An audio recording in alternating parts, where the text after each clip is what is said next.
That movie sucked. I kind of liked it. Movie Night Crew Network.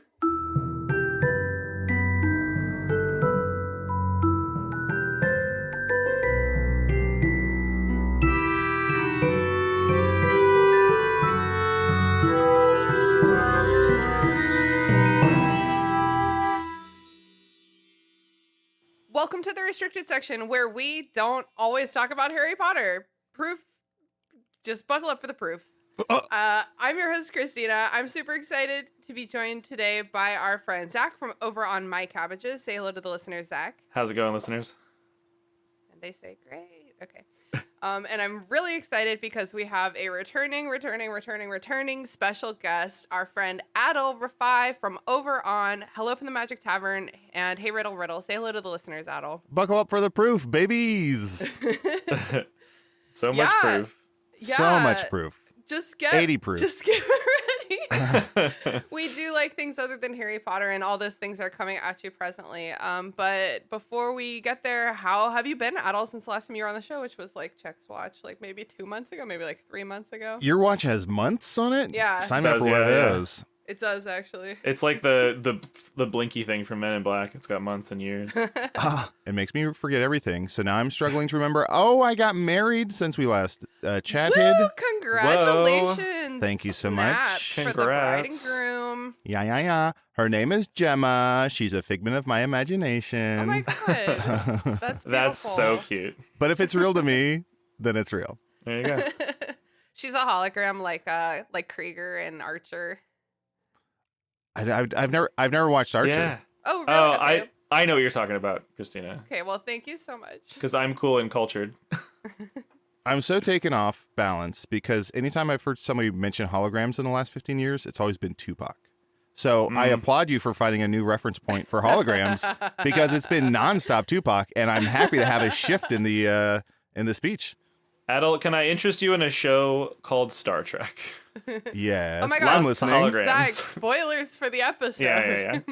Get ahead of ourselves here. And Zach, how have you been lately? Same? I have been great. Same. Got a new job. I'm Yes. Oh my God, we're all thriving. moving up in the business. I make Among Us mods for YouTubers. It's a very interesting and strange revenue stream, but Truly. it pays the bills. I love hearing you talk about it. So what we're doing here today, well, the name of this episode, you clicked on it, so you know. It's called Accio Something Better, or depending on who you are, perhaps Accio Something Better, or if you want to hit the middle, Accio Something Better. Accio. I've been told by my friend who has studied Latin that Accio is actually like the Accio. most Latinate pronunciation. Accio. I think there should be a new tongue twister that's like Accio some focaccia. I went to Costco to Accio some focaccia. I think that's a good tongue twister. I think that most Italian for a native English speaker would be a good tongue twister. Mm-hmm. So we're here today to talk about something better than Harry Potter. You may have noticed that this is now a Harry Potter slander podcast. We love Harry Potter. Obviously, it's the name of the game. We love Harry Potter, but a lot of people are trying to sort of move away from the fandom, which is a super valid course of action. Other people are maybe just still interested in the Harry Potter story, but also want to expand the things they watch, read, play, listen to. So we're going to talk today about some stuff that you might enjoy if you love Harry Potter. And I think we need to start by getting the big three out of the way. The obvious ones. What are they? Can we list them? Okay. Little Witch Academia. No. Like the biggest, most obvious. Star Wars? Lord of the Rings, Lord of the Rings. Okay, Lord of the Rings. Avatar, Avatar. and Star Trek. Star Trek's good. My third was Percy Jackson. Oh, Percy Jackson makes sense. I'm unfamiliar. I think that maybe we should just start with briefly recommending Avatar, because that's like the most if you're looking for like a great show with like great stuff, and if every character choice that was made in Harry Potter lets you down, Avatar would be a great place to turn to. Yeah, it's like no doy. Yeah, Avatar. I was lucky enough to be on Braving the Elements recently, the podcast about Avatar. Yeah. And Very cool. One, I was absolutely starstruck by talking to Rufio. So cool. And Janet Varney. And I was mentioning that I think I put Avatar up there. Like when I sat down and thought about and like composed my thoughts for the show, I put Avatar up there with like Sopranos in terms of like it. To me, it's prestige TV in that it has heart, it has humor, it has darkness, it's like there's some like really tough reality moments where there's not happy endings. People die, people disappoint. It's just really complex, and it's to me the best TV or the best sort of IPs are like gray, where it's not clear, it's not black and white, it's not like this is clearly the good people and these are clearly the bad people. I think there's so much cool discovery and so much fun to be had in that gray area. And you have those people in Avatar where it's like, oh, they're the villain, but then they turn out to have a heart and they want to change. And there's people who, you know, there's a comic relief that you'd get from like Sokka, who's kind of like the Ron figure. You know, there is like the chosen one element, but chosen one element, pun intended. But I feel like it's so complex, and it shouldn't be lumped into like shows for kids. Like it's for everyone, and I feel like it is so satisfying the whole run up to through Korra, you know. So I feel like that would be a huge number one for me in terms of pivoting away from Harry Potter. Man, it sounds like that would make a great theme for a podcast. If only. Well, you have a podcast. Oh my god, I do have a podcast. Plug it here. Yeah, I do a Harry Potter podcast. Listen to me. I'm stuck on it. I do an Avatar podcast. It's called My Cabbages, and we chose this show just because it has like prevailed as something that we keep going back to over and over and over again. It never loses its punch. It never loses its sort of like the vigor with which it tells its story. I think it's really well paced.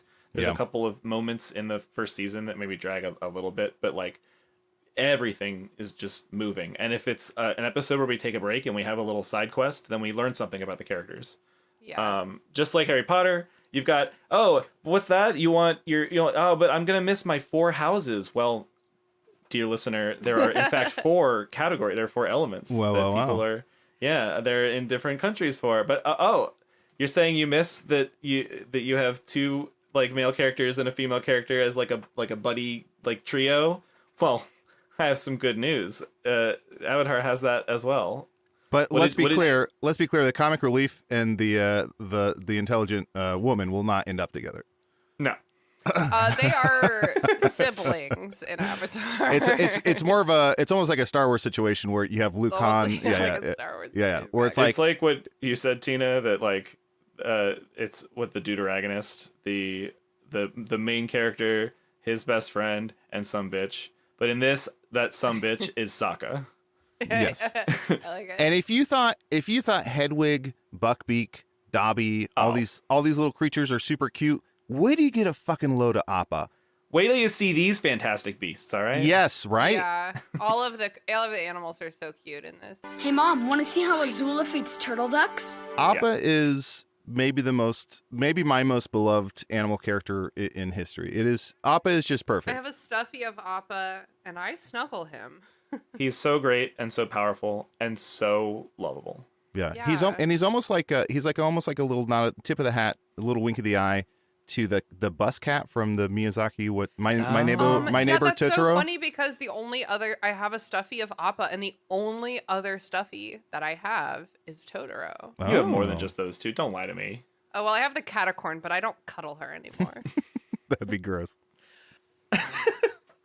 Zach, I'm so sorry. Can you give like a 1-sentence elevator synopsis of Avatar: The Last Airbender? Avatar: The Last Airbender is a very exciting show about a war-torn world where there are nations that are themed around different elements. There are 4 elements, and there are people within those nations that can bend those elements. They're called, drumroll, benders. There is one person that can bend all of the elements, and that person is known as the Avatar. They're like a symbol of peace and prosperity. And 1 sentence. I didn't hear a period. Yeah. Zach, you're fine. I'm learning that when I ask my friends for 1-sentence explanations, they just keep adding comma splices. Yeah, they do. It's a run-on sentence. That's more than 1 sentence. Uncle eye roll. It's the hack. It's the hack. So essentially, the Avatar gets frozen in the ocean and is missing for 100 years. And when he comes to, the world is at war. And he has to set out with his friends and have whimsical adventures until eventually culminating in a like horrifying war that is very exciting, and just like Harry Potter, gets like pretty dark towards the end. Yeah, Avatar is definitely a responsible use of the middle grade genre. Middle grade is books and TV that's created for sort of like a middle school age range, like older kids. Mm-hmm. And I think that Avatar, it uses it very responsibly to talk about like real world issues and to help kind of like teach by example to its younger viewers. Like you're never going to get a show that's intended for younger audiences that discusses something like genocide with the nuance that Avatar does. It's such a, like, who does that? Who can do that besides Avatar? For the episode I recently reviewed, we watched Zuko Alone. Love that one. Which was incredible. One of the best episodes of TV ever. And in that episode, what is Zuko's sister is... I'm blanking on her name. Azula, thank you. But there's moments where they flash back to when Azula's like a little kid, and she's playing with fire, which of course, because she's a firebender, she's like torturing young, like small animals and stuff. And it's like all the indicators for a serial killer. And I'm like, that I don't know if that was intentional, but if it was, it's so smart of like, here's something for if you're a little bit older. Like there's moments of that where I'm like, there is stuff that plays for older audiences where it's like, if you're watching with your kids or if you just want to enjoy this on your own, we are going to reward you with certain levels of intelligence and humor and stuff.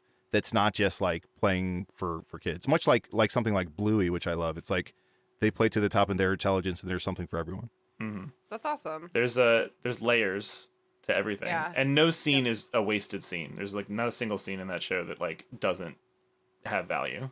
Yeah, for sure. So I think we've appropriately conveyed our passion for Avatar: The Last Airbender. Welcome to the restricted section in Avatar podcast. We're just going to talk about Avatar the rest of the episode.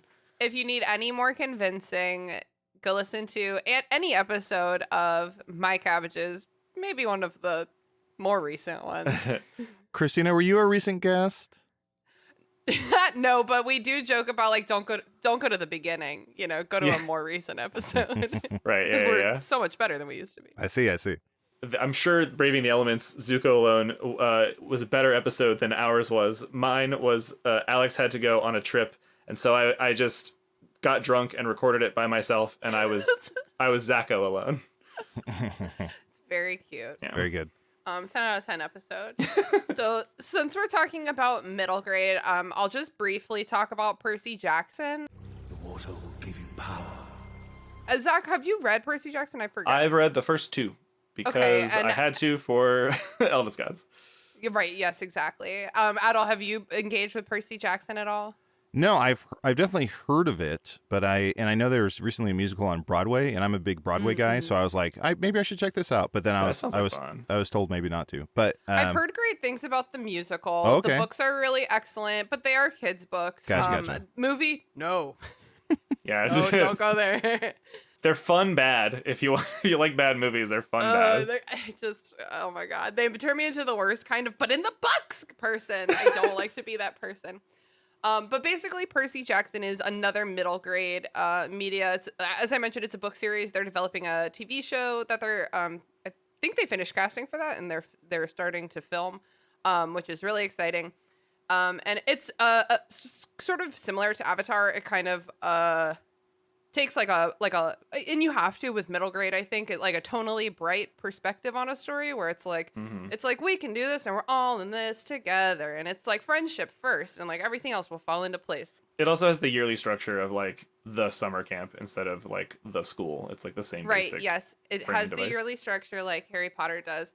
Both Avatar and Percy Jackson have, in my personal opinion, like big Hufflepuff energy. So and I think that's part of the middle grade age range. So, but it's got fantasy, it's got sword fighting, it's got monsters, it's based in Greek mythology. So if you haven't checked it out, definitely check it out and get ready for the TV series that's coming. And Christina, correct me if I'm wrong, but I heard this little motherfucker is a lightning thief. It's complicated, and I'm not giving anything away. All right. This little sticky fingers in the sky. I mean, at one point, yes, he is in possession of a lightning bolt that is not his. That lightning bolt didn't have a price tag. That means it's free, right? Steal this bolt. And yeah, if you do decide to start reading Percy Jackson, check out our sibling podcast of the Eldest Gods, which is reviewing that. Not all of these are plugs for our other podcasts, but the next one is. Oh my god. No, and then to me, the final super obvious one is Lord of the Rings. I mean, come on, Lord of the Rings. As if. Gag me with a spoon. Don't even know if we need to talk about it because it's like, duh. You got all the fantasy shit. If you are really familiar with Harry Potter, I almost said Percy Jackson. I'm gonna confused. If you're really familiar with Harry Potter and you haven't read Lord of the Rings, it's kind of like eerie to read Lord of the Rings because there's so much stuff that J.K. Rowling like so obviously ripped directly from Lord of the Rings. And if you even just tolerate Dumbledore, Gandalf is like a way more responsible, cool, and in control Dumbledore. He smokes weed. Smokes weed every day. Smokes that Shire weed. Gandalf over Dumbledore every single time. Twice on the weekends. Yeah. He's such a motherfucker, dude. Shire weed better than gillyweed. Mm-hmm. Yes. So Lord of the Rings, obviously, books are great, movies are great. This is one of the rare occasions where I tell people, if you don't really want to read the books, don't read the books. The movies are fine. You don't need to read these books. And Dementors are like a 1-to-1 for ring wraiths. Like they just ripped off the characters. Oh yeah, wow, you're so right. They definitely look the same. Yeah. You're so right. I think ring wraiths are maybe like a little more conscious. Yeah. But pretty much same exact aesthetic. Very gothic. Mm-hmm. Very gothic.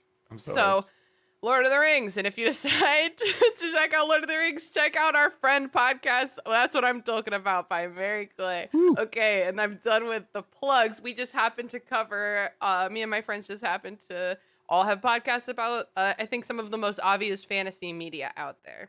So then, Zach, you already mentioned this. I have a little section that talks about like the magic school trope. Let's go to magic school. And you already mentioned this one. You recommended it to me recently. Well, I'll start this by saying, if you are out there and you're a Harry Potter fan and you've never delved into this, and you're looking for stories about high school kids in school with school antics, with magic powers, may I introduce you to a little medium called anime? Because so many anime take place like in high school with like kids with powers. It's like it runs the gambit. Yeah. But specifically what I'm referring to is, of course, Little Witch Academia. I think a lot of the characters are like 1-to-1 Harry Potter characters. They do feel that way sometimes, for sure. How much of it have you seen, Justina? I've only seen maybe the first like 5 episodes, so why don't you give a 1-sentence summary with no spoilers? I think I can do that this time. 1 sentence. Academia is about a little girl who dreams of being a witch and saw a witch perform when she was a child, and then she goes to magic school and she's kind of bad at it, but in a charming way. Mm-hmm, yeah. She makes friends with all the witches that are like legacied in and like, you know, like the mean girls and stuff. Yeah, she's Harry Potter. She has a Ron Weasley. Mm-hmm. Her Hermione is a stoner, but like still kind of a Hermione. Nice. There's a Dumbledore. There's a McGonagall. Oh, there's yeah. Snape. She's kind of a student, but I'm calling her Snape. Oh, she's more of a Malfoy. Oh, no, Malfoy's the blonde girl, obviously. I'm talking about the girl with glasses. Anyway, I guess I haven't seen enough of this show. So, which school? Little Witch Academia. I'll also say a little shout out, something just sparked in my memory, which is, this is for, I guess, for younger audiences. But when I was a kid, I remember really enjoying Sideways Stories from Wayside High. Oh, yeah. Which is like Wayside School. Wayside School. But it's not, it's not necessarily, huh? I said Wayside High is the sequel. Yes, thank you. And it's not necessarily like a wizard school, but it is a school full of magic. And I remember as a kid just being obsessed with how delightful and magical the stories are. Yeah. It's like absurdist. Yeah, and it's Louis Sacker, who's very well known for like Holes and other stuff. But I would highly recommend those books. I do love me some Holes. Mm-hmm. Yeah, Holes is great. I don't have that on my list, but like shout out to Holes. You got to go dig those holes. I mean, what are some other like magic school animes? The only one that I can think of is one that Zach has told me he doesn't really like, but I fucking love it. So if you're not a fucking artist, you might really enjoy Ruby. It's RWBY, and that's another magic school. Oh yeah, the art doesn't do it for me. Yeah, so I guess if you know anything about art, it doesn't work. But I thought it was great, and it's not like I don't think the kids are magic, but they go to like crazy magic fighting school where they all have these like amazing weapons. I have 2 lightning round picks in that category that I can share with you. So first is My Hero Academia, which unless you're living under a rock, you've at least heard of this show. Yeah. It's about a kid who doesn't have any powers and has always dreamed of getting a superpower. And the powers, like 80% of the human population has a superpower of some kind. And so he's like an outlier that he doesn't have one. But he meets the strongest hero in the world. And the strongest hero tells him that like my power can be passed down from person to person. And so it gets stronger with each. So he gets to have a power and he gets to go to like superhero school and become a superhero. And very cool and wholesome, and it's got like it runs the gamut also of like Harry Potter characters as like people in his class. It's almost like they're archetypes. Yeah, really. The other one is Soul Eater. Oh, that's my favorite Beatles song, "'Cause You're a Soul Eater." So good. Soul Eater is about Death decides that like he's too lazy to like hunt down all the souls he needs to, so he's gonna make a school, and the kids are gonna come and they're gonna learn how to become soul reapers like him. Oh my god, it's genius. It's very, very good. I'll shout out also a series of books. I think there's 3. The Magicians, by I think Lev Grossman. Yeah. But The Magicians is very much like if Harry Potter were set in college, where it's like older kids and it's a little more R rated. There's some like there's a little bit of raunch to it and some like sex stuff. But it's very, very good. Very well done. There's a Sci-Fi Channel show based on that, right? Is it Yeah, any good? I think it's on Netflix now. I haven't watched it, but I plan to at some point. I've heard good things from people I trust. Yeah. I meant to say at the top of the show that we should be saying if these things are like family friendly or adults only. But you know, if you're just if we don't make it clear, maybe you can message me and ask. I'd say the Magicians. I'd say 16 and up. Yeah. Okay. Cool. So like a strong YA adult. Mm-hmm. Another good magic school piece of media is the book Akata Witch by Nnedi Okorafor, which is it's like juju magic. It's set in Nigeria. And so, yeah, it's like a totally different take on both magic and school, really, because it's like this little gang that's getting tutored. But it's a really cool, different perspective on like a magic system that doesn't work like you would maybe be used to if you're used to reading Lord of the Rings and Harry Potter and stuff like that. So I would definitely check that one out. While we're on school, very briefly, there's another show I just thought of called Assassination Classroom. Oh, Sean watches so much anime without me.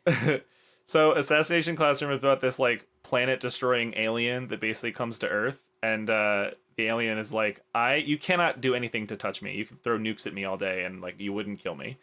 I'm gonna destroy the moon in a year's time, unless this struggling class of high school students can kill me in that time, can murder me with these bullets that I've constructed that can kill me.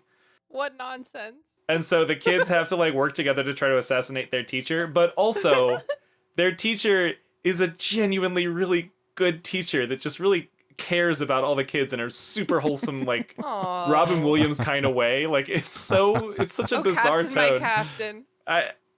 I'm so taken with how weird it is. I love that it's like, well, we were going to focus on history and geography, but I guess the rest of the semester will be dedicated to assassinating this monster.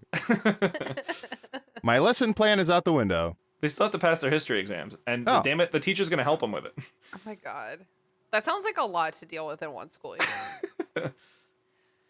So so far a lot of these have been animated, or well, I mean, we talked about anime at length, and then there also Avatar is like, is it anime? Stay tuned.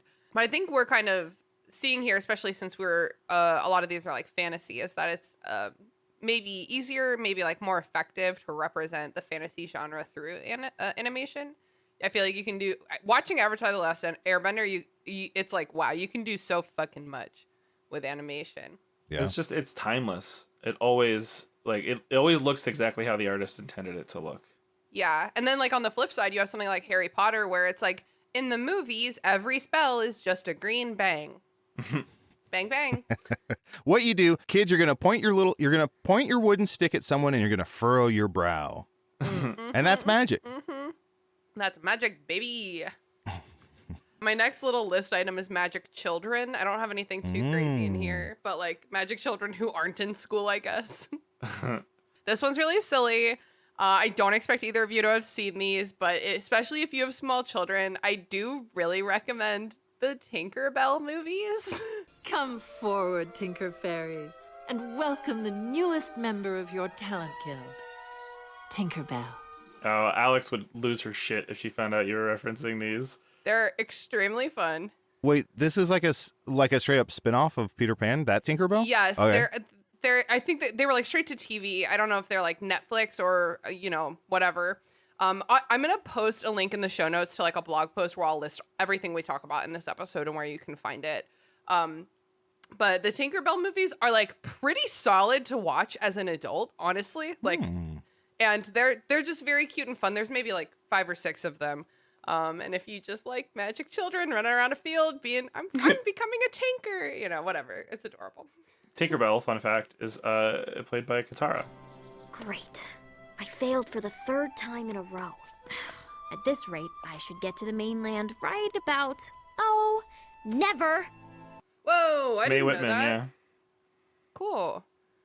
Very cool. Other magic children, if you like magic children, a lot of people would probably recommend Miss Peregrine's Home for Peculiar Children by Ransom Briggs, but I actually have recently found a book that has like the same kind of... I mean, those books are great. That book series is great. But I recently read House on the Cerulean Sea by T.J. Klune, which is almost the exact same premise as Miss Peregrine's Home, except I would say Miss Peregrine's Home is like dark and House on the Cerulean Sea is like light, brighter. And I'm always attracted to things that are like maybe not so dark, maybe like incredibly heartwarming the whole time. And it's gay, and we love some gay. So We do. Lots of really like weird magic children in House on the Cerulean Sea. That's one of my top books I've read so far this year. It's really incredible. So I recommend that one a lot. Yeah. Magical Children, Stranger Things is really good.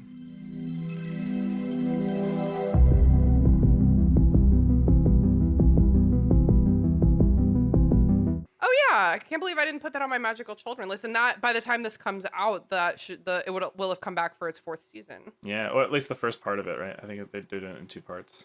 Oh, I have no idea.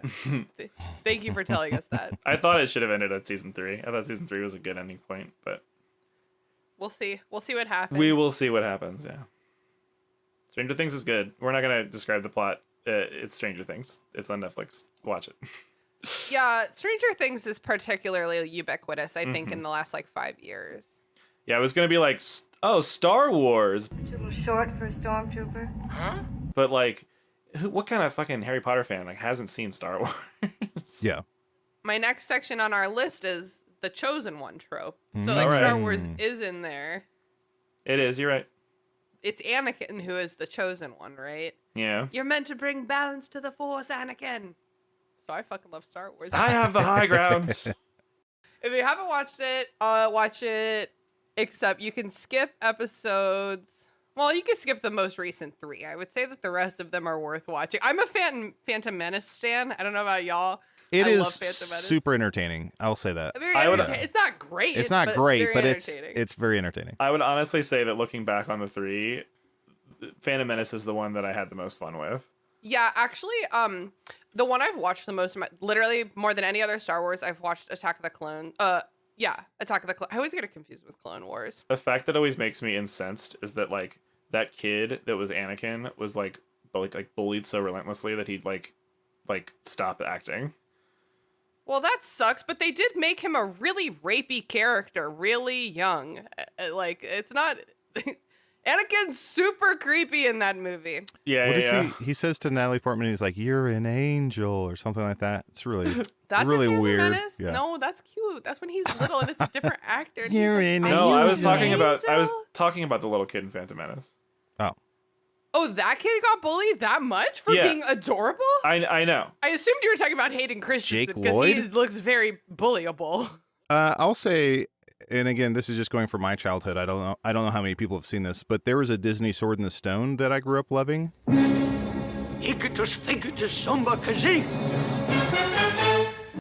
Yes, where that's incredible. He's the chosen one to take the sword out of the stone, and there is in particular a fight scene between Merlin and this witch who's like the marvelous Madame Mim, I think is her name. And it's a fight where they keep shapeshifting into different animals. And as a kid, I was like, this is the coolest fucking thing I've ever seen in my life. This is all I want my life to be. And so when I started on Magic Tavern, when Arnie was like, can you play like an animal? I was like, I'll play an animal, but I demand to have the power to shapeshift. And he's like, whatever you want, dude. And I'm like, yes. So yeah. that movie and that scene particularly have influenced my life to a very high degree. So I very much recommend that. And again, it's something where I'm like, I don't know how many people have seen that. Like, if I don't know, I guess it's probably an age or era thing, but it's very good. I think maybe kids 1 year younger than me have like not seen it. But Yeah. It came out in '63, so Yeah. it's a classic. That's a great movie, and I know exactly the scene you're talking about. It's very fun to watch. Yeah, it's like she turns into an elephant, so he turns into a mouse, and so he turns into a snake. It's just like which animal would eat what on the food chain. It's very smart and very fun to watch. For some reason, the moment in that movie that has like stuck with me forever, and I have no idea why, is when Merlin at the very end is like, "I'm going to Bermuda," and I don't know why. And he has shorts and like a steam powered surfboard or something. Yeah. There's also a very funny moment where, I can't remember the reason, but Merlin turns Arthur, who's the chosen one, he turns him into a little squirrel. And so Arthur learn a lesson. Yeah, and so Arthur's a squirrel. And there's a female squirrel who's like, oh, hello. Oh, I Ooh la remember la. this. Oh my God, you've just like unlocked this memory in my head. And so this crushing, this little squirrel, this little woman squirrel who's like has a huge crush on Arthur is like, oh my gosh, I just met the cutest boy squirrel and I'm in love. And she's like batting her eyes and she has like little heart eyes. And then Merlin turns Arthur back into a boy and the squirrel's like devastated. Yeah. The squirrel's like, I just met the love of my life and he vanished. He's a child. He's a man.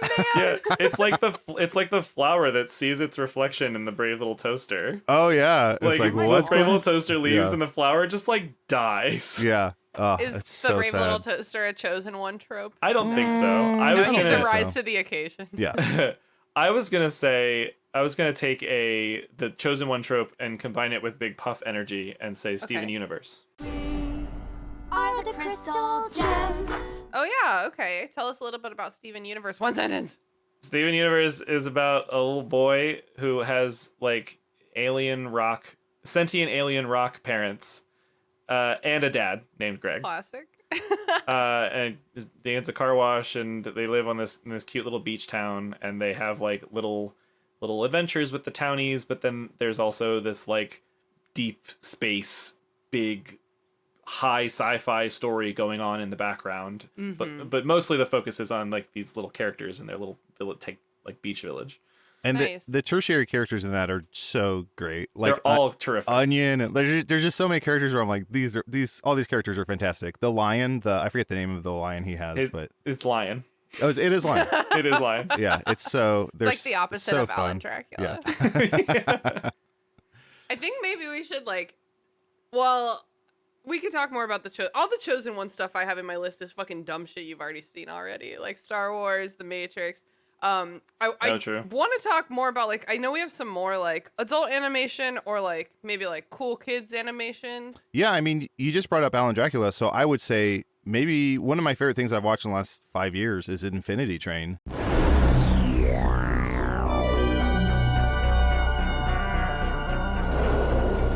Yeah. Which me is too. just incredible. Infinity Train, and I mean, clearly Adventure Time is, I think, on that Mount Rushmore of like recent animation. Sure. But I think Infinity Train is just so weird and fun, and you never know what's going to happen next. Yeah, like it it's keeps incredible. you. It's pretty much like what it sounds like. It's like the creators of Infinity Train did the perfect thing when they gave themselves an endless plot making device. Right.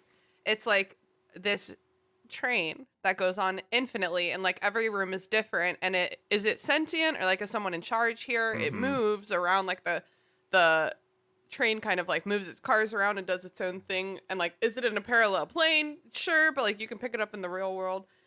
It's incredibly cool, and It has what, 4 seasons, I think, and 4 each of the 4 seasons is a completely different story arc. Yeah. The characters are like not really related to each other. And I got canceled because Cartoon Network is stupid. And the music is just top notch. It's so good. It's very like Daft Punky. Yeah, like so good. that show has such a specific vibe. It's like it makes me feel just a certain way.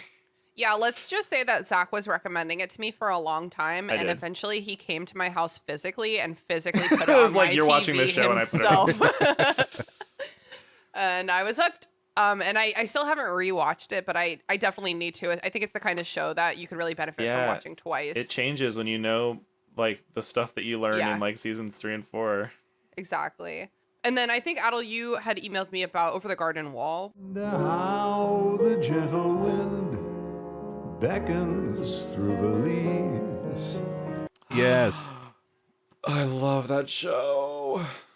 Adal with the big hits here. Thank you. That would be, that's one of my favorite things ever made. So that is basically, I mean, you get your male, I don't know how to phrase it. You get your trio of like 2 guys and a girl. But the twist, me, my best friend, and the girl, one of us is gonna fuck. But the twist is Not it's like this time. older brother, younger brother, and then a girl who is turned into a bluebird.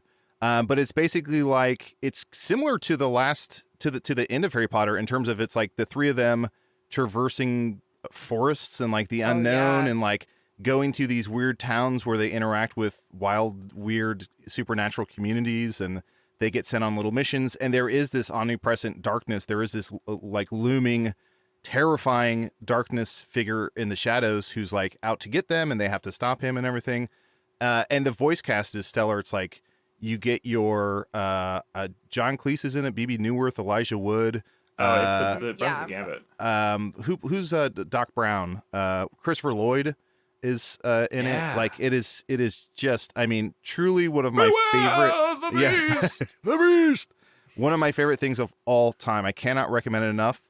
And also up there, just in terms of like weirdness and kind of a one-off, I'd also recommend the video game Undertale.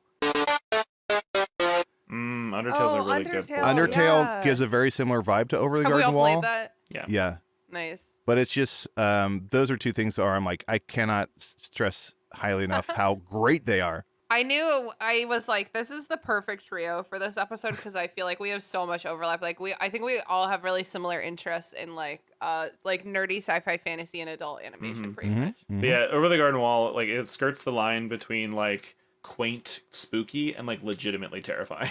Yeah, Yeah, but there's yeah. also some like true, like some hyper cute sort of whimsical moments where there's moments where like the little brother has like a pot on his head and he's singing a song called Potatoes and Molasses to a wooden schoolhouse full of little animals. So there are moments where you're like, this is the cutest, most adorable thing I've ever fucking seen.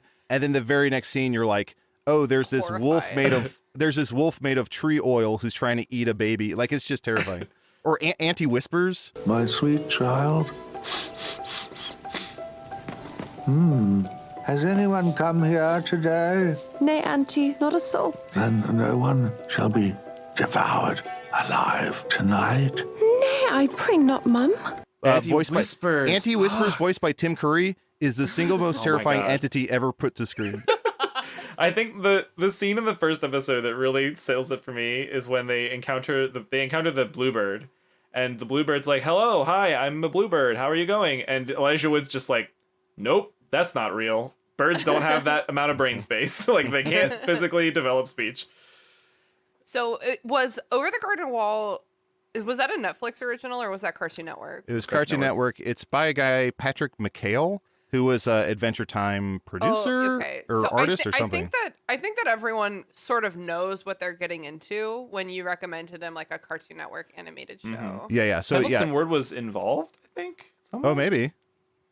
Another Possibly. show that kind of goes in the same vein that I actually don't know if y'all have seen. I'm saying it like shocked like that because I'm like, how has this not come up between me and Zach so far? But have y'all seen Hilda? Oh, I love Hilda. Yeah. Hilda's Awesome. super Very charming. There's like a couple fictional characters that I see them. Like I really see them. It's I really vibe with Katara. I relate to her so much. Okay. You both need to calm down. Both? I'm completely calm! I can see that. Fucking Maple from Gravity Falls, which we haven't mentioned, but is definitely part of this conversation. I guess I'm just irresistible. And Hilda. I love it here in the wilderness. There's mystery everywhere you look. I really get her. Like, I get Hilda. And that's like a beautiful show about living in the woods and like connecting with nature. There's something to be said about how I feel like Hilda, the way that Hilda speaks, like she's written like a 24-year-old woman with an apartment. Like she's not written like a child at all. Her mom is her roommate. Yeah. But that's why the second season is so cool, because it starts to explore her, she's like becoming a woman and figuring stuff out. She has to go live in the city with other people. And she's like, oh my God, interpersonal relationships. I don't know what this is. So Hilda's really cute. And also, like I mentioned, Gravity Falls.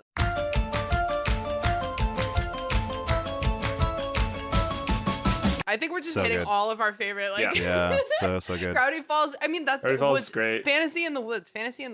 Unlike Infinity Train, who has ended before its run, Gravity Falls, I think, like has a perfect runtime and then sticks the hell out of the landing. Yeah, it's like 4. So I think it's worth noting, like, for those who aren't familiar, Adventure Time, Steven Universe, those are pretty long. They have like many seasons, right? I think 14, Adventure Time has like 12 seasons. And Steven Universe, I don't know how many seasons that has because I haven't finished it yet. Probably 7 or 8, something like that. 7 or 8, but maybe a lot of the other ones we're mentioning, Gravity Falls only has 4 seasons. Infinity Train is 4 seasons. What are some other ones we've mentioned? I think it's 7. You're talking about Steven Universe a second ago? 7 seasons and a movie, and then after the movie, there is a whole season called Steven Universe Future that's about like Steven as an older 19 kid. years later. It's like 2 or 3 years later, and it's like a great little. It's like that last 20 minutes of the Return of the King. That's all just like different resolutions happening over and over again. It's like that for 10. It's just the lovely like wrap up to the story. You mean the last 400 pages of Return of the King? Yeah. Okay, cool. So that is a lot of really great animated show. If you don't like animation, sorry, this isn't the episode for you. It's just not. Just circling back to the chosen one trope, there is. I do want to talk briefly about Dune. Have either of y'all read Dune for starters? No, I have not. I was actually just talking to Alex about how like, hey, we should read like a big sci-fi classic, and it was gonna be Snow Crash, but then I said we could read Dune, and she's like, I like that so much better. Okay, so many people in my life have described to me how much they wish to and aimed to read Dune. Again, the movies seem to be really doing it justice. Yeah, it's really hard to read, but Dune is a book that like absolutely changed my life. Wow. It changed the way that I view books pretty much. I read it when I was like maybe 20, right when I was like forming my adult opinions, and I was like, whatever this is my adult opinion. Wow. Dune. It's very good. And the movie, don't watch the 83, 84 on Dune. 19. The David Bowie one, the 84. David Lynch one with the one with Patrick Stewart in it. That is actually my least favorite movie I've ever seen in my life. I can say that without even Sting thinking is in about it. Sting, it's David Sting. Lynch featuring Sting. Yes. But the movies that are coming out right now as a trilogy starring Timothée Chalamet and Zendaya are incredibly good. I actually I have this thing, and like, I don't know if y'all will, I don't know if, I'm a writer, and sometimes when I experience something that's like so good and so powerful, I have like a Great Depression after I finish reading it or watching it. I know exactly what you're talking about. And I'm like, first of all, I'm never going to do anything cool like the characters in this book. Second of all, I'm never going to write a book this fucking good. And no matter who you say that to, they're like, oh, sweetie, you just haven't read. I don't want to hear it. I'm not going to write Dune. Yeah. And like, after I went to see Dune, the newest movie, I had like a couple days where I like wasn't okay at all. And my husband, he's an engineer, man. He doesn't get it. He's like, this movie should not be affecting you like this. Interesting. I'll have to read that. The only, I'll say like recently, the only author who's like changed my life to that degree was George Saunders. I don't know if you've read any George Saunders, but what has he written? Lincoln in the Bardo, 10th of December, I've never heard of any of these. But he's phenomenal. And the first time I read a book by him, I was like crying, being like, "You can write like this? Like it's okay to write like this?" Because it's so funny and it's Who gave you the right? Yeah, but that I think that's the author I can think of where I'm like, that rocked my world and changed my outlook. Wow. I read a lot. I read a lot. I read for a living. So I've had a lot of, oh my God, this book. I didn't know you could finish with words. But Dune is very high up there. Wow, I gotta read it. There's a great example really quick in Dune where they're talking about how they did the force fields around the people. Yeah. And how in the original Dune, in that old movie, they have these like weird polygonal shields that come around that. It's like so awkward. I can't talk about it. They did those by hand. I'll get into that later off the air. Yeah, I was like, so, no, but you it's won't. like practical effects. But they literally essentially they drew on each cell. Oh, I see. It's crazy. In the new one, the force field effects are subtle, they're understated, and they look great. And it's literally like when the sword goes to contact the hand, all they do is they offset a copy of the person's arm and like vibrate it a little and change the color. That's literally all they do. So classy. So classy. Yeah. Another the last one in my chosen one trope list that I did want to make sure we talk about is His Dark Materials, which is another something else Philip that Zach Pullman, has introduced me to. Yeah, Philip Pullman. Have you read that at all? The series? I read those books when I was I'm 39 right now. I read those books when I was maybe 26 or something. So it's been a while. It's been 15 years. I also read those books when I was about 26, and I won't tell you how long ago that was. Yesterday.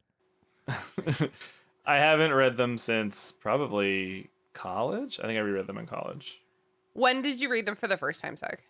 I read them in high school. So His Dark Materials is like ostensibly a children's book series and about killing God. About killing God. That's so metal. That's so hardcore. You want one sentence? There's my one fucking sentence. Sounds like Rage of the Machines wrote a book. His Dark Materials, I really don't want anyone to get the wrong impression because like I have it is about killing God, but it's not like and it's like so anti-religious, but like it's not oh my God, how do I even like describe it? How do I be like it's not like that? Isn't the weapon called like the subtle knife? The Subtle Knife is the second book in the series. Okay, so the weapon is? Okay. There's basically like two chosen ones. So it's like the chosen two in His Dark Materials. It's our main character, Lyra Balakwa, Lyra Silvertongue, who she is chosen to, like, she's the chosen one. She can interpret the Golden Compass, whatever. That's the first book in the series. It's not a fucking compass. It's a alethiometer. Is that right? Did I do it right? And then, like, the other chosen one is the deuteragonist, Will, who is, like, the chosen one to wield the subtle knife. So it's not like a chosen one. It's like a chosen two. Which is, Harry Potter has that with, like, Neville to some degree. Oh my God, where it's Neville. Like, which will it be? It's like the chosen one and like the unchosen one. Yes. The sandwich and the unwitch. What is, I forgot. I've only read the series once, and again, it was 15 years ago.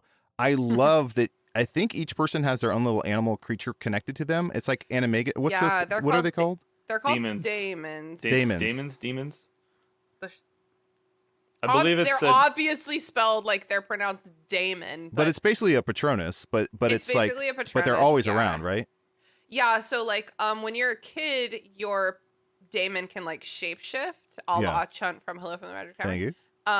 But then like eventually, as you grow older, it like becomes a creature. So mine would for sure would be a cat. For sure. And it's just like, it picks whatever. Yeah, it becomes your Patronus, I guess. That's fantastic. It's like in the world of His Dark Materials, your soul can't all fit in your body. There's not enough room in there. So the rest of your soul, the overflow, animal friend. It's like when you get a malt and they're like, "Here's your malt, but the cup holds 4 extra ounces, so here's a side cup to go." Exactly. And you're like, "This is cool as hell." Bunny rabbit. So at Purgatory in Pittsburgh, they'll bring it to you in the actual like mixer, like metal mixer. Wait a minute. Did you just say the name's called Purgatory? Purgatory, yeah. Oh, that is such a fucking good name. Isn't that great? Bob's Burgers would be so proud. Is it all gray inside and like the workers talk with a detached stillness? No, it's unfortunately they kind of lean into the whole hell. You're talking about theme. the Pixies from Fairly Odd Parents.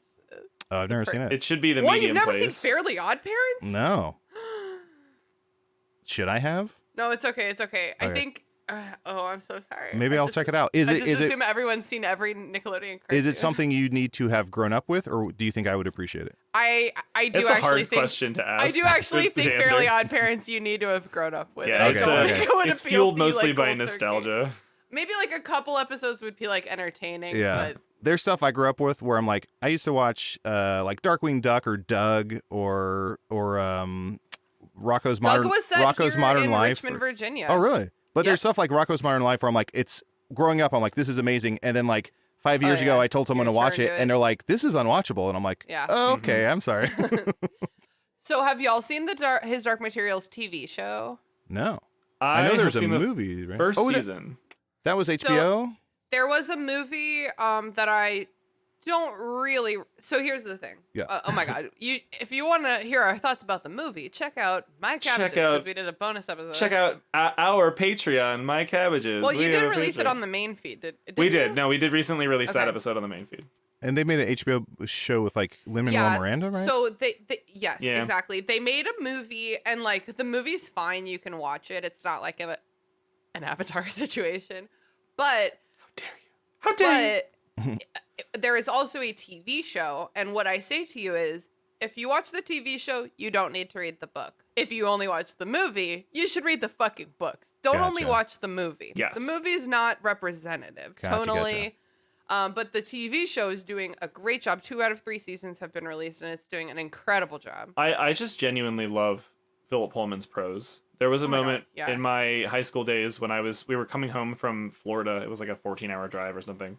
And I'd been in the car for like 8 hours, like reading this book. And I had just got into this scene where like Will and Lyra were like hanging on a hill and like the sun was coming up and it was beautiful. And we pull over and I get out of my car and like I trudge into this like rain soaked like McDonald's, all these like stains everywhere. And I'm just like looking around being like, I just want to go back to that hillside. Just let me back in my car. Beautiful. I feel like recently I wanted to do a reread of the series because I think they released a new book. Is that right? I feel like this was like a year ago. I have but heard that there's like a prequel. Yeah, I've heard that. I feel like the book came out a year ago, but also the last year has felt like 10 years and also no time. Yeah, it's called The Book of Dust, and it came out in 2017. 2017. Okay, wow. 5 years ago. That's last year, right? That was last year. That's last year, but also 2 decades ago. Yeah. So, I would like to read a couple listener recommendations. Hell yeah. From our Discord server. If you want to join us on the Discord, please check out our Patreon for as little as $1 a month. You can be a part of our online community and have your thoughts read in episodes like this. And then after that, I'll do a 40-second segment called Just Trust Me, where I just list off a bunch of stuff that I didn't get to talk about. No, I know. I also have a list of shit I didn't get to talk about. We'll get to it. And I snuck all mine in. There you go. So our listener recommendations start with Sam from Content and Capable. Hey, babe, love ya. Sam says, if you love the Harry Potter music, I suggest going and seeing a musical. My faves at the moment are Phantom of the Opera, Cinderella 2021, Heathers, and Wicked. Heathers I think such that a is good musical. A great recommendation if you really Very like cool. the orchestral music from Harry Potter. I go. I never saw a Broadway show until I was, I think, 20 or something. And since then, I try and go 3 times a year to see shows in New York. So I see about 5 or 6 musicals a year. That's I would awesome. say if you can see anything on Broadway, it's such a magical experience. I think it opens up a whole new fandom for you. And specifically, I think currently on Broadway, I'd recommend Hadestown and Beetlejuice. I thought were super fun. Oh, that sounds I didn't know like there was so a much fun. Beetlejuice. Yeah. Only 2 shows I've ever seen on Broadway were Spam-A-Lot and The Lion King. Those Nice. are both very solid. Both very solid choices, yeah. Yeah. Our next listener recommendation is from our friend who just goes by S on the Discord. Hello, S. I know you. mysterious. I know who you are, even though you're just an initial. S says, I'm not sure if I exactly recommend it. Just because it's from the 80s and definitely feels like it. Yeah, maybe I shouldn't be reading this message verbatim because obviously they were responding to something that I had said. But when I was young, this felt very similar to Harry Potter and Lord of the Rings. It's another chosen one trope. And that is the Riddle Master by Patricia A. McKillip. It looks like it's a book series. Never heard of it. Oh my God. It's a good enough book that its synopsis is like, most enduring and beloved work, blah, blah, blah, like collected in one volume, first time epic journey. And it's like there's no actual synopsis because it's like, I guess people just Buzzwords, love it that much. Yeah, so I'll definitely be checking out Riddle Master by Patricia A. McKillop. Thank you so much, S. We also have 3 recommendations from our friend Leela. Leela recommends first Angus Thongs and Full Frontal Snogging by Louise Renison. Okay. I recognize these book covers from my youth, but I have never read them. I guess the connection to Harry Potter is maybe like snogging. Snogging. I don't know anything about these books, but thank you, Leela, for the recommendation. Leela also recommended just Roald Dahl in general. Oh. And I think we talked about...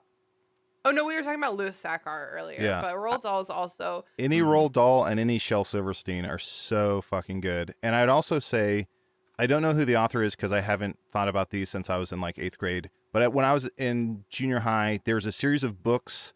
I don't know the overall title of the series, but one of the books was called like M is for Monster. And there's like 5 or 6 other books. And the whole thing of the books is that it's the children of like universal monsters, basically. So there's like Dracula's son and Frankenstein's twins and the werewolf's daughter and the mummies. So it's like their kids going through junior high and everybody hates them. And I remember loving it so much, but I can't recommend it quite because I don't know if it holds up because I haven't read it since I was in 8th grade, but I remember absolutely loving that series. It sounds kind of like Hotel Transylvania, which I can recommend because I saw it recently and found it delightful. Hell yeah. Yeah, I saw a trailer for Hotel Transylvania and I'm like, they're ripping off this series.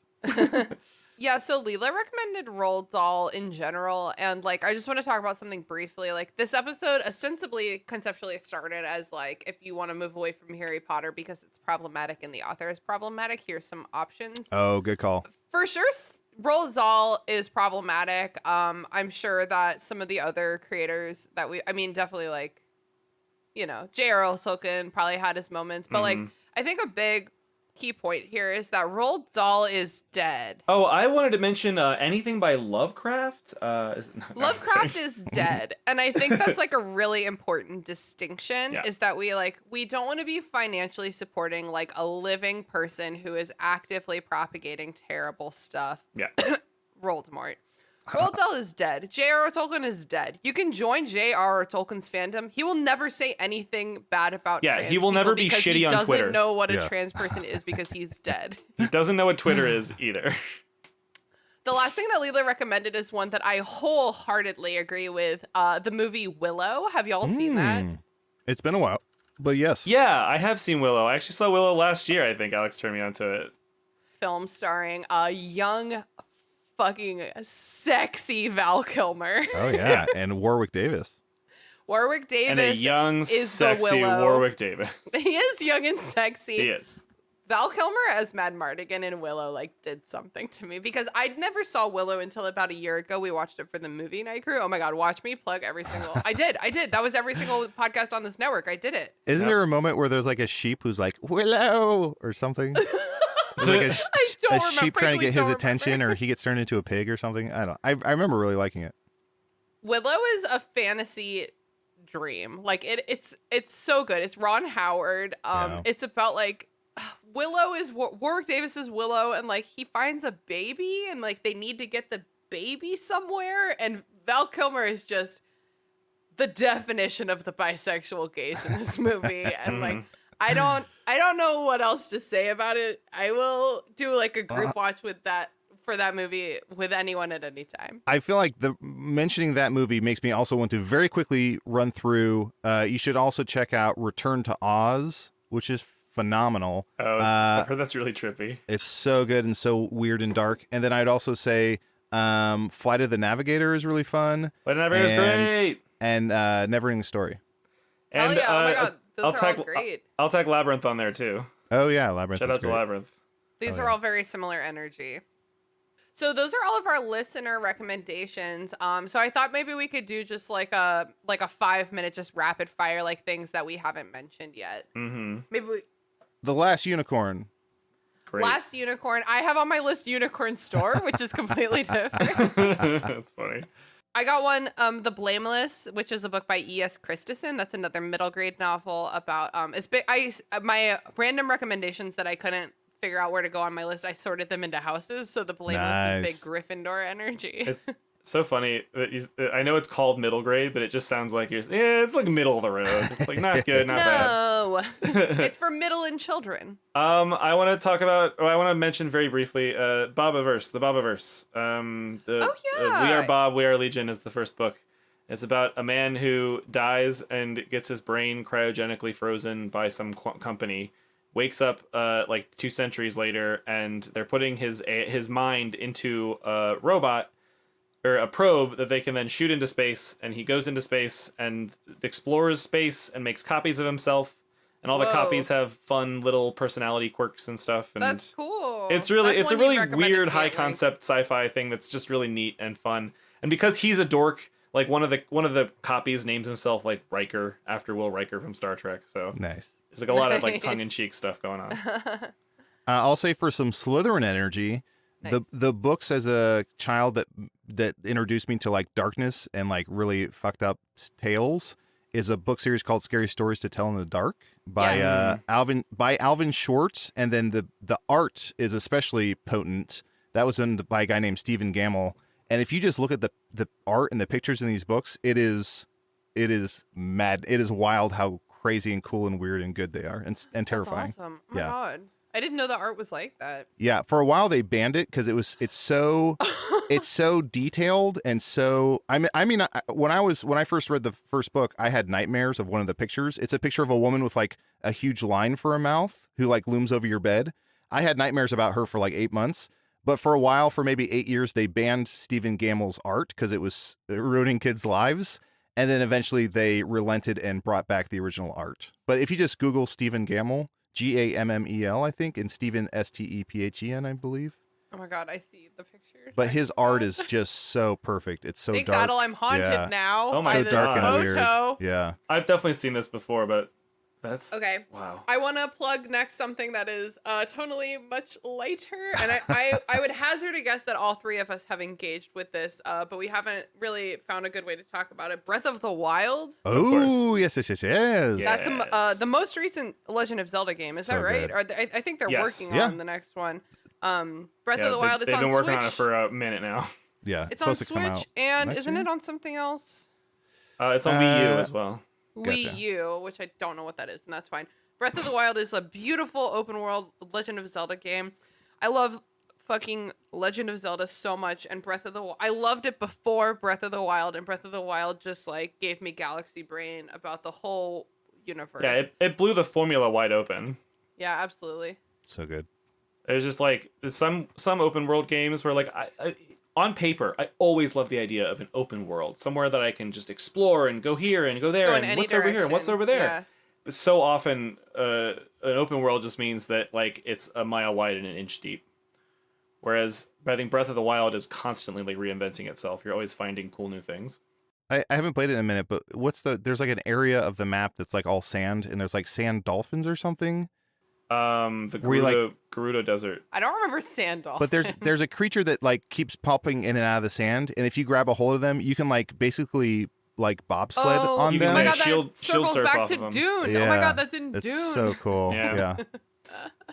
While we're on games, Hades is a game I played recently that I really like. Very good. That has like a lot of Hufflepuff energy. Like Zagreus is just like a super chill guy who's always like making friends with all the critters in the underworld, and he like there's like characters that everyone else kind of like treats like servant filth that he like stops and talks to and says nice things to, and it's like surprisingly being wholesome. Nice to other people. Hufflepuff energy. So I'll mention it here in the appropriate space. Undertale, the video game. Check it out. Excellent. Yeah, for sure. Stardew Valley, which is a game that if you have ever in your life just been like, oh my God, I cannot think straight because I just have so much going on and I'm fucking I'm so stressed. Just get Stardew Valley, sit down, spend a few hours with it. It centers me. It's very centering. I tell people to play Stardew Valley if they've played Animal Crossings and would perhaps like the intermediate level of Animal Crossing. Yeah. Very nice. My next recommendation is Studio Ghibli at large. Yes. Just like anything from Studio Ghibli. Fucking Princess Mononoke is one of my favorites. We already talked about My Neighbor Totoro. Howl's Moving Castle. Howl's Moving Castle we covered on Movie Night Crew recently. Spirited Away is another really great one. I'm just gonna keep saying they're all. Do not watch what is it? Graveyard of Fireflies. Oh, Grave of the Fireflies. It will rip out your soul. That's the saddest movie I've ever seen in my life, and I've seen Requiem for a Dream. So, oh my god, I would say avoid that one if you're not ready to cry your eyes out. Oh my god, I haven't seen Requiem for a Dream because I have a strict no heroin movie policy. There you go. Yeah. For some reason, I just can't do it. There you go. Quick honorable mention to a movie called. These are all honorable mentions. They're all honorable mentions. To Mary and the Witch's Flower is a movie on Netflix that has big Ghibli energy, but it is not a Ghibli movie. Is that not Ghibli? It's not Ghibli, but it looks very similar. It's on Netflix. Just watch it. Go in blind. It's very good. Okay, great. Here's another one. And I'm saying that. Oh, we haven't. This has nothing to do with Harry Potter, but if anyone has missed how much I love Bob's Burgers, please watch Bob's Burgers. Big Hufflepuff energy. Super big Hufflepuff energy. It's big Hufflepuff energy. It's like what if The Simpsons was about a family that liked each other? Yeah.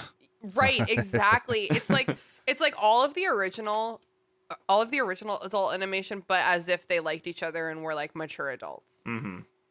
I drive Gemma crazy around the house because I'll just like sit down with dinner and I'll be like, oh, having grilled cheese, and she hates her voice. Grilled cheese. All right. I do it a lot also. Just some other witchy shit. A book that I really recommend is The House with a Clock in Its Walls by John Bellairs. It's like a fun little middle grade mystery that I think I read it as an adult and it really reminded me of the kind of like fantasy mystery books I read as a kid. And it has actually been made into a movie starring Jack Black and Kate Blanchett as like I've heard of this. Super platonic BFF, witch BFFs for life. And it's like very compelling. And I recommend the movie. I vastly preferred the movie to the book, but the book was really charming in like a throwback kind of way. A guilty pleasure is Once Upon a Time. Oh my god, I love Once Upon a Time, Zach. Ooh, what's that? Like Once Upon a Time. I love Once Upon a Time. Have you seen it, Adal? No, what is it? Oh, it's so bad. It's so bad, but I wait. love Is it the Drew Barrymore one? No, okay. It's a TV show where like every Disney movie fairy tale like eventually like leaks into this Storybrooke. It begins as a fairy tale, like fairy tales in real life kind of story, but then quickly just becomes a place for Disney to stick whatever new popular thing. Right. Yeah, there's a whole season about the Frozen characters. Like they're not fairy tales. Come on. That's fun. Have you all ever read something I recommend in that vein is Fables by Bill Willingham? So if you like graphic novels, Fables is basically, and I think it was like 25 trade paperbacks. So it was a sprawling world that I think ended a few years ago.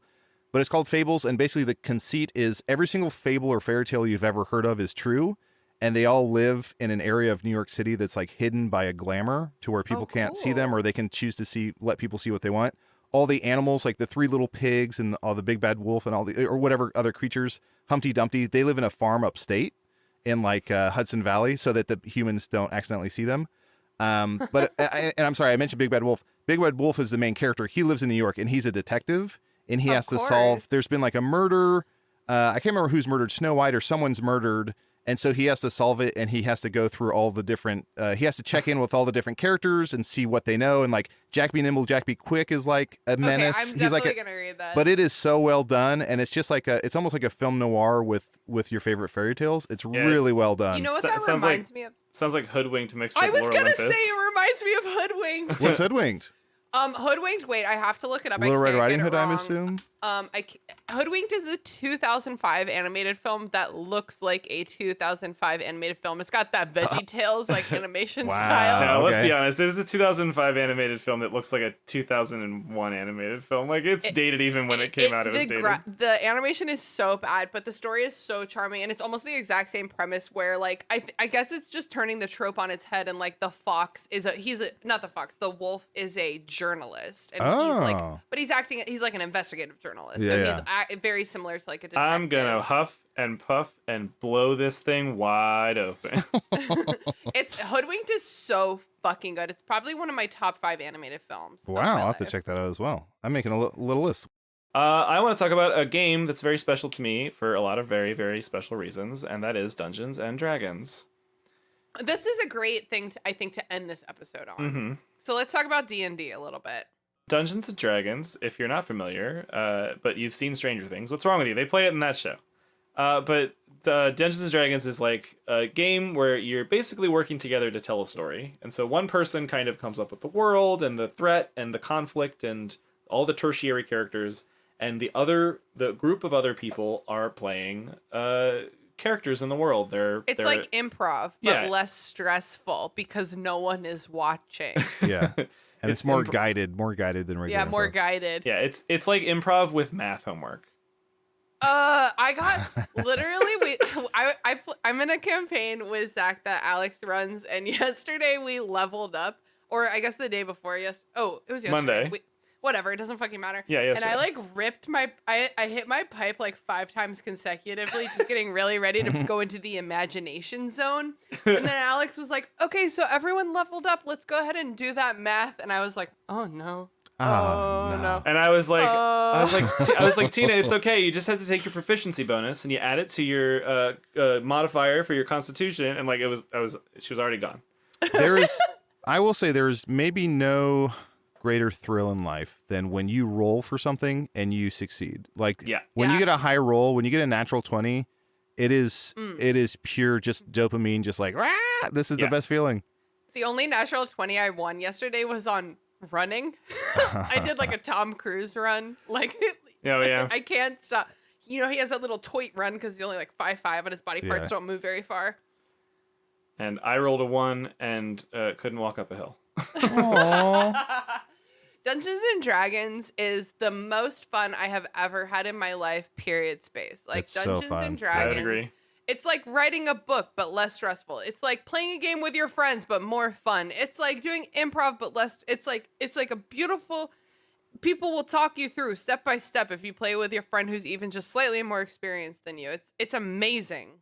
I love board games, and I used to have like people over to play board games, which is so fun. But it is something where it's like every single week or every single time you hang out, someone has to like read the instructions and tell everyone, and you have to figure out the game. Yeah. With D&D, I was in a weekly campaign for 6 years or something, and it's just like obviously you don't have to relearn the rules. Yeah. You just hear what's going on today, or you pick up where you left off, and it's so satisfying, and so it just feels so good. Yeah. And never have I felt more like I was actually living one of those like big fantasy stories that we always read about than when I was like a character in a D&D campaign. Like when you're around a table and you say with gravity in your voice, "I stab the dragon in the eye." Like everyone at the table is just as on board with that as you are. What I like about Dungeons and Dragons, what I think is very special about Dungeons and Dragons, is I feel like in adult life, people get very few excuses to be imaginative, to be creative, just for fun.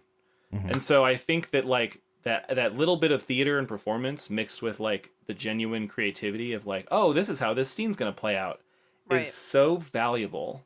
And it's like adult play. Yeah, like, it's like adult play. It's an excuse to play. It is a Yeah. permission, I would say, is permission to play. Yeah, permission. Mhm. It's so fun. It's so fun. It's a great time. And not to be like a huge kiss ass or anything, but like this is not D&D, but like it has such D&D energy, and I do actually have this on my list of notes.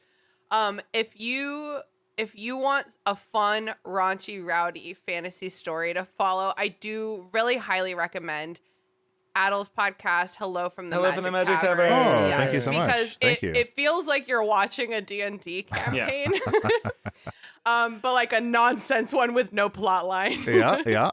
Your show reminds me a lot of like Mission to Zix, where you both have this kind of like improv story that happens that you like religiously stick to the lore of. Like if you make up some lore at random, it becomes part of it. It's gonna come into play 5 episodes later. Yeah, that's very. And if you love in Harry Potter that Quidditch is an absolute nonsense sport, wait till I tell you about Mittens, because you're gonna love it. We also have a few episodes that are called Offices and Bosses. Yes, please and tell everyone about those. So the podcast is set in like a magical, fantastical world where there are creatures and all the D&D characters. Oh my god, I know what you're gonna say, and I love this idea. So to escape that world, the creatures play a game called Offices and Bosses. where we play like regular humans who work a 9 to 5, and it gets really dumb and really weird. So if you're looking, if you don't want to start from the very beginning of Magic Tavern, because I think there's like 300 episodes. I'm gonna put a couple maybe of like my favorite episodes. Yeah, please do in the show notes. But if you don't want to check out from the beginning, I'd say maybe check out some of the Offices and Bosses episodes because they're just really dumb and weird.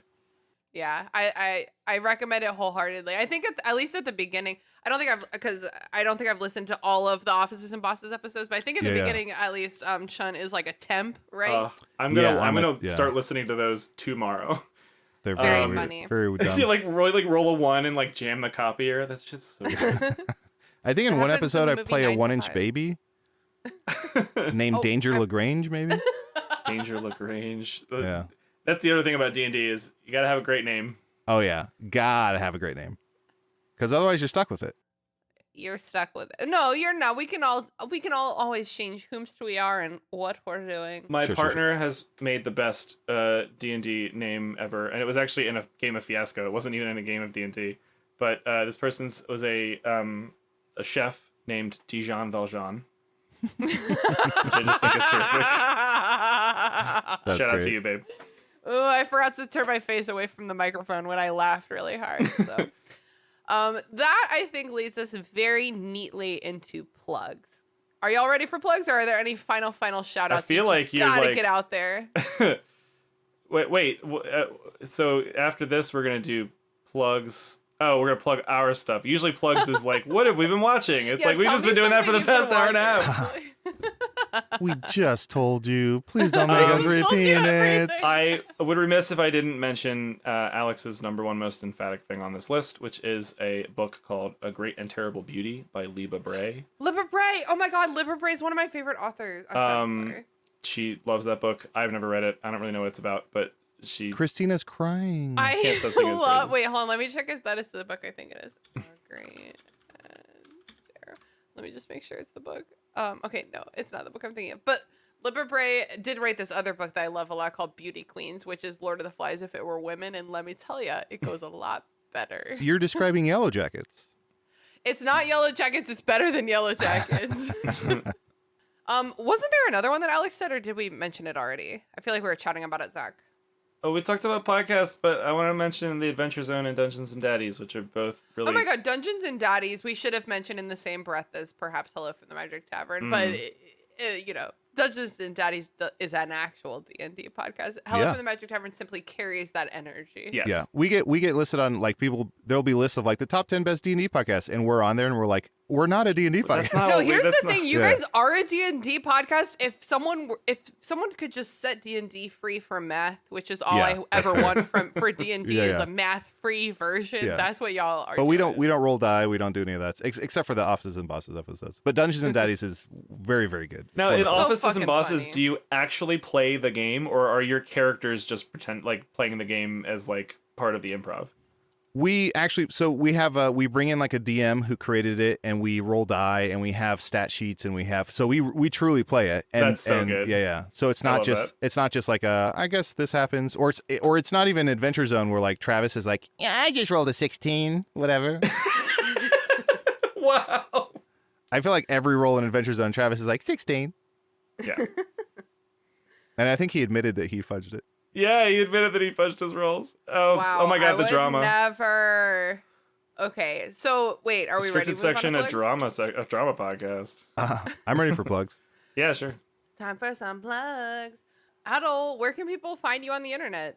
You can check out the previously mentioned podcast, Hello from the Magic Tavern. It's an improvised fantasy podcast. And then Hey Riddle Riddle, which is two friends of mine who are also improvisers. And we try and solve riddles and puzzles and lateral thinking problems. And along the way, we do improvised scenes, and we make fun of each other and have a good time.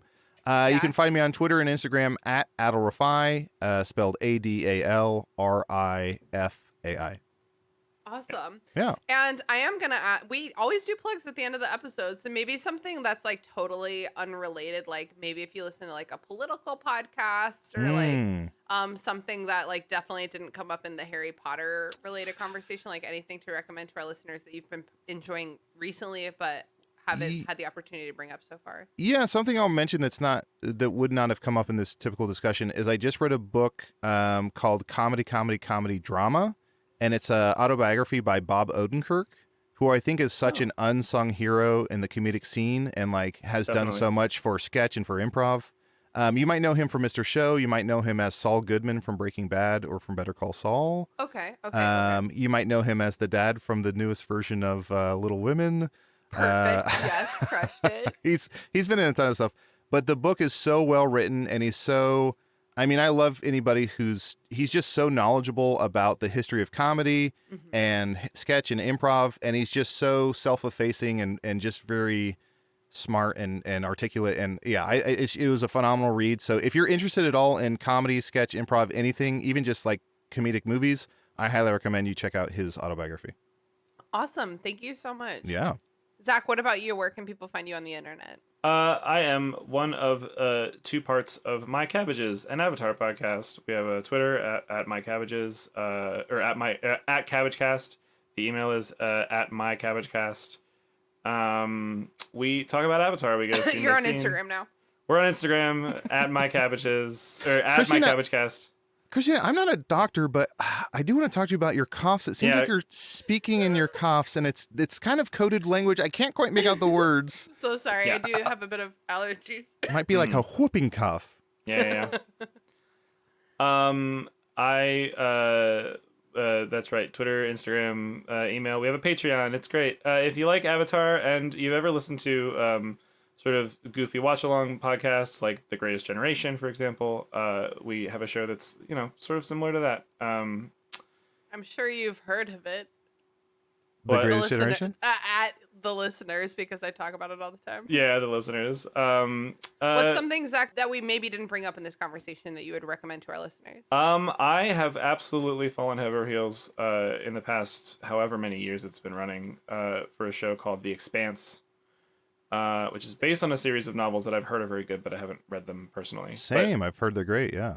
The show is incredible. It's got top-notch acting talent. It has great effects, like super, super well done stuff. And it's got political intrigue and all of the kind of sort of adult plot hooks that I think are a little bit heady for the Harry Potter kind of association.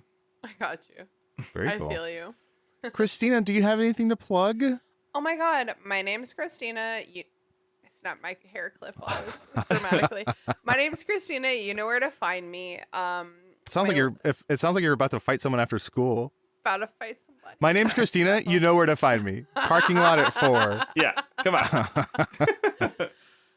And one thing that we didn't mention to bring up in this episode that I would love to plug is Annihilation, which is a 2014 novel by Jeff Vandermeer. It's also been made into a film starring Natalie Portman. The film was quite good. The film is incredible. Yeah, I watched really it twice alone, and it made me just like ponder life for 10 days. And then I also watched it once high, and it blew the doors open. So y'all have both seen the movie. Have either of y'all read the book? I read the book. Not. I read the book, and I started to read because it's a trilogy, right? The Southern something trilogy. I read the first one. I thought it was pretty good. Read the second one, and at that point, it was like, for whatever reason, my brain was like, back out, back out, back out. So I stopped reading it. But okay. I thought the first book was pretty good, but I thought the movie was phenomenal. Interesting. So I'm here to say that the book was better, but the movie is really good too. Annihilation, book or movie, the book does more. I have to bow out. I do not give you permission to use any of my audio for this episode. We are now worst enemies. What else? Oh, no. What else? This is a drama podcast after all. My goodness. I'm joking, Christina. If you will, send me your mailing address, and I want to send you a George Saunders book. Oh, that would be amazing! Oh my God, that's so exciting! Oh my God, I love books so much. I would love to. It's true. I'm so calm, casual. Adal, thank you so much for coming on this episode. Thanks I really for having appreciate me. you and your time. And Anytime. The reason I invited you on this episode is because you're always plugging mad cool shit over on Hey Ritterville specifically. I get your newsletters because I'm a patron and I see all the shit you've been reading and watching, and I'm like, Adal knows what to talk about. So thank you so much. Thank you. And I'm a patron of yours. I'm a patron of yours. I'm not a Patreon of yours. Crazy. I'm a patron of yours. And I love it. Thank you so much for having me. Yeah, it is always an absolute pleasure. And Zach, thank you for being my co-pilot here today. You are very welcome, Christina. Always a pleasure. Yes. All right. I guess I gotta go watch and read like all these things that we've been talking about. Got some homework. Get started. I will be compiling a great list. So until next time, Here's what I'll say. 1 year from now, exactly to the date, the three of us meet up again and we talk about everything we recommended because we will have watched everything and read everything that everyone else recommended. That's right. God. Don't tempt me with a good time. That's this is a legally binding contract. That's right. Just like the Goblet of Fire, it is a magically binding contract. Don't get me started on the Goblet of Fire right now. And that's the end of the episode. Yay! Yay!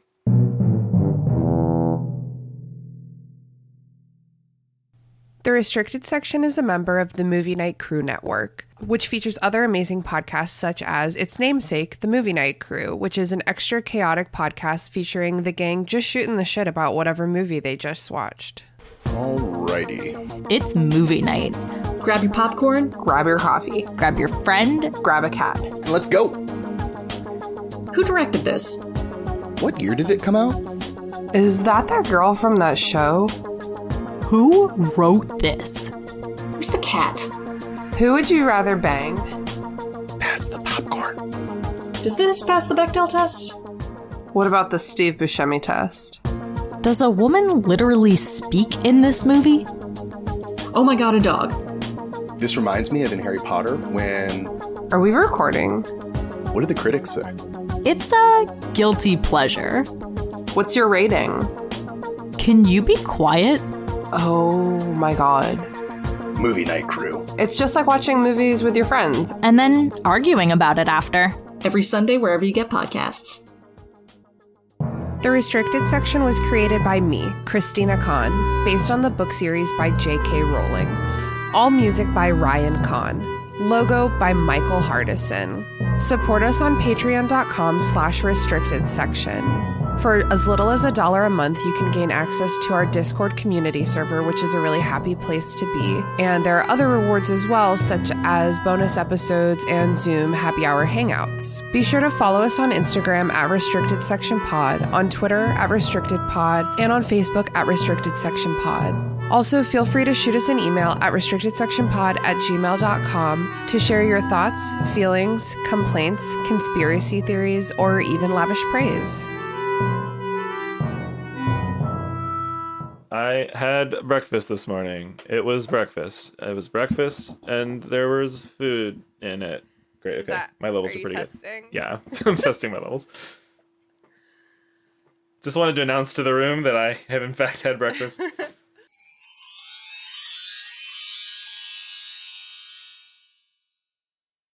That movie sucked. I kind of liked it. Movie Night Crew Network.